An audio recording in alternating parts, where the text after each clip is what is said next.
Hi, and welcome to the 10 square meter workshop. Regular viewers will know I'm always looking for extra space in my small workshop. I already have cupboards and drawers underneath my workbench, and every one of my tools has a cupboard under it.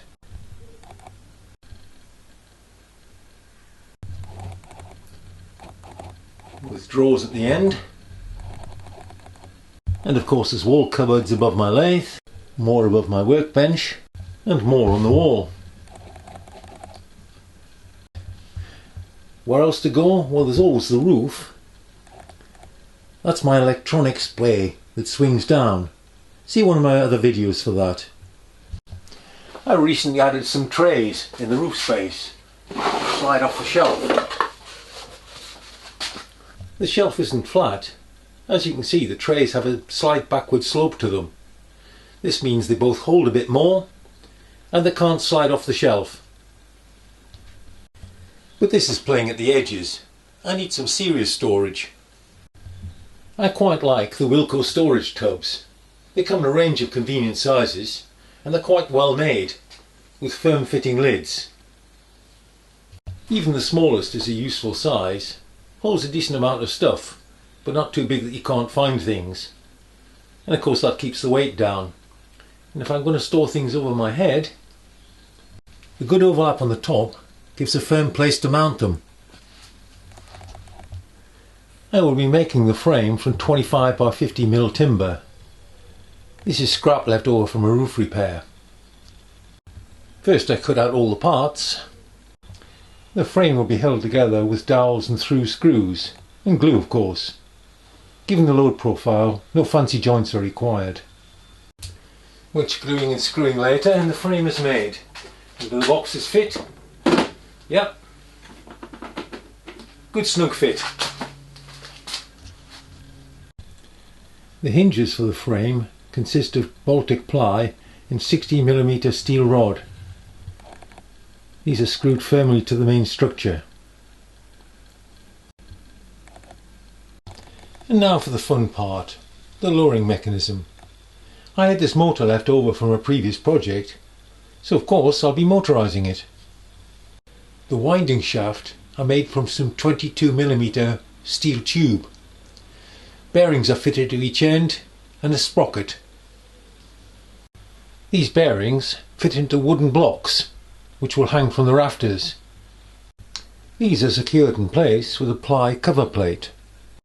Assembled, the sprocket is attached and secured with a split pin. It was then screwed to the rafters. And then the motor could be mounted. Sorry about the lighting, bit difficult up there. Quick test to see if it works. Yes, it does. It's the right direction too.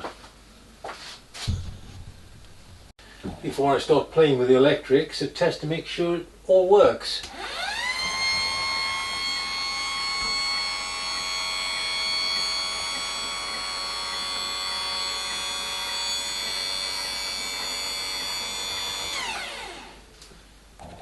Well, that's okay.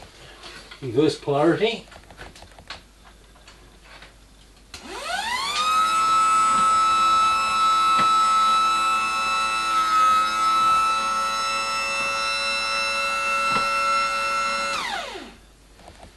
Yes, happy with that. The motor is 12 volts, but the power supply I have in the workshop is 24 volts. So I fitted this converter. It maintains the voltage at 12 volts, compensating for any drop in the leads. It also magnifies the current, because the motor can take 10-12 amps when running. Following this is a couple of relays to control the up and down motion. It also allows me to use a micro switch to break the current so it can't be raised too far. In the downward direction I choose. For those who are interested, this is the fairly simple circuit diagram. This is the micro switch being fitted. It detects the rack being in the fully up position. A small peg on the side of the frame operates this. The electronics board is screwed to the rafter And yes, I'll be putting a dust cover over this when it's finished. A small switch embedded in the rafter operates it. This is a centre off toggle switch, so downwards, middle and up. In the up direction you can let it do its own thing. It will stop when it's fully up. And there we go. Let's try it again with the frame almost full.